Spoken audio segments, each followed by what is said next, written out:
Hello, America. Welcome back to the show. Today's episode might upset a few people, and honestly, I'm okay with that. Today, we're going to be talking about who should never go on a cruise. Okay, listen, I sell cruises. I like cruises. Cruises are fun for the right person. But not everyone should step foot on a floating city in the middle of the ocean. And if you're the wrong personality type, you're going to hate it. So today, I'm going to break down the exact types of travelers who should absolutely avoid cruising and what they should do instead. So let's get into it. So the first person is the control freak. If you need full control over every second of your day, cruising might drive you insane. Cruise ships run on schedules, and they're tight ones, okay?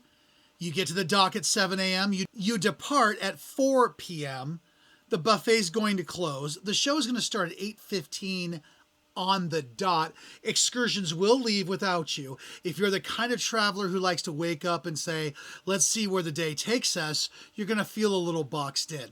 Cruises are structured, efficient, organized chaos. Some people love that, but if you hate that kind of structure, if you want complete spontaneity, you may feel like you're on a very luxurious leash. The extreme introvert who needs isolation. Cruise ships are social environments. You are around people. You're around people in the elevators, in the buffets, in the pool decks, the shows, the ports. There's thousands of humans within a short walk of your cabin.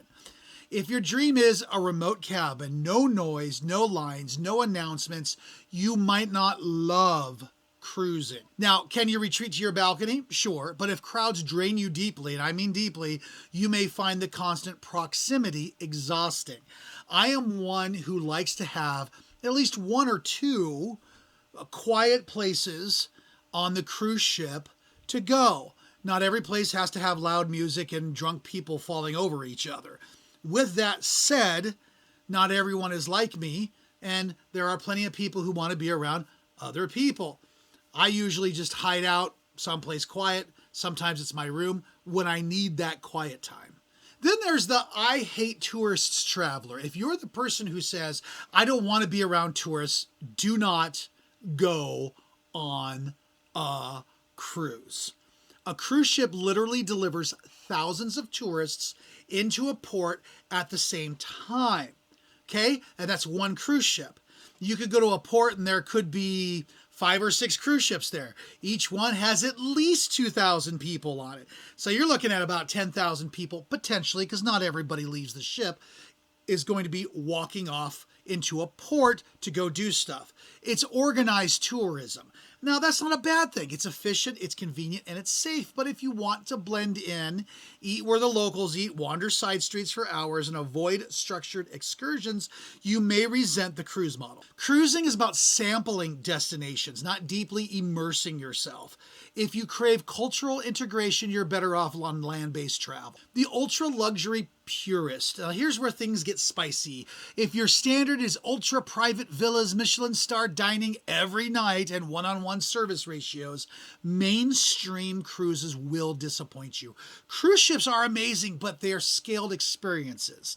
Even in the luxury suites, you are still in a shared ecosystem. If your expectation is absolute privacy, total exclusivity, no crowds ever, you either need ultra luxury expedition cruising or you need land-based 5-star travel. There's a difference between luxury and exclusivity. Cruises deliver luxury. They don't always deliver exclusivity, and there's a big difference. The next person is the motion-sensitive traveler who refuses to prepare. If you know you get motion sick easily and you refuse to plan for it, maybe don't cruise. Modern ships are very stable, but you're still on water. If your idea of feeling movement, even slightly, stresses you out, that anxiety alone may ruin your trip. Now, can we manage this? Yes.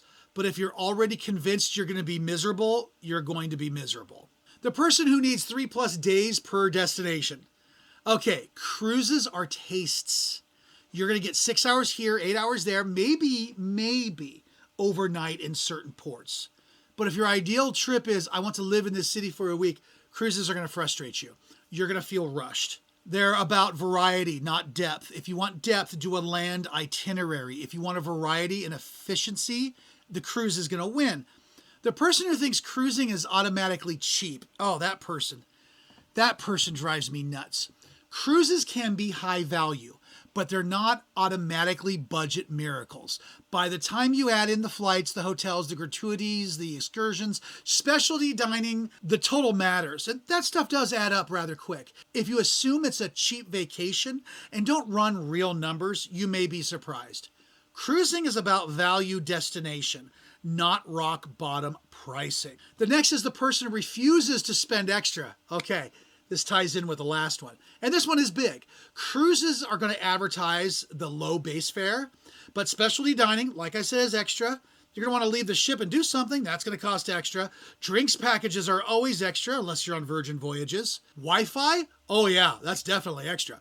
If you book the cheapest fare and then get angry that upgrades cost you money, cruising will frustrate you. Cruising rewards people who understand the model. If you hate optional add-ons on principle, you're going to feel nickel and dimed. Let's not forget the person who thinks more ports equal better vacations. This one surprises people. Cruises are destination samplers. You get 6 to 8 hours in a port, sometimes less.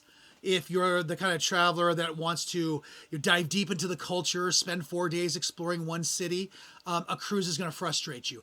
You don't do Rome in 6 hours. You can't. You taste Rome. Cruising is about variety, not immersion. If you need depth over breadth, you're going to be disappointed. Then there's the I don't like people having fun personality. Yeah, that's actually a real thing, believe it or not. Cruises are high energy environments. There's music, there's pool games, there's dancing, trivia, laughter, announcements over loudspeakers when you're just wanting to get some sleep. If you are easily irritated by other people's joy, it's going to be a long week. There are quiet areas on some ships, yes, but cruise ships are designed to feel alive. If that energy annoys you instead of energizes you, this is the wrong vacation format. So who should go on a cruise? So let's talk about this. Cruises are perfect for people who love unpacking once and seeing multiple places, families who want built-in entertainment, travelers who enjoy structure, couples who want variety without planning stress, people who like a value. Cruising is one of the most efficient travel models ever created, but it's not magic. It's a format. And choosing the wrong format is what makes people say, oh, I hated my cruise. No, you didn't hate cruising. You just chose the wrong travel style for your personality. It's a big difference. So here's the truth. The best vacations are never about destinations. They're about alignment. Your personality, your expectations, your tolerance levels, your energy. Cruising can be incredible for the right person. If you're not that person, there's zero shame in that. The worst thing you can do in travel is force yourself into a format simply because it's popular. Know who you are. Book accordingly. And if you're not sure which category you fall into, that's literally what I'm here for. Timeforyourvacation.com. We'll see you next episode.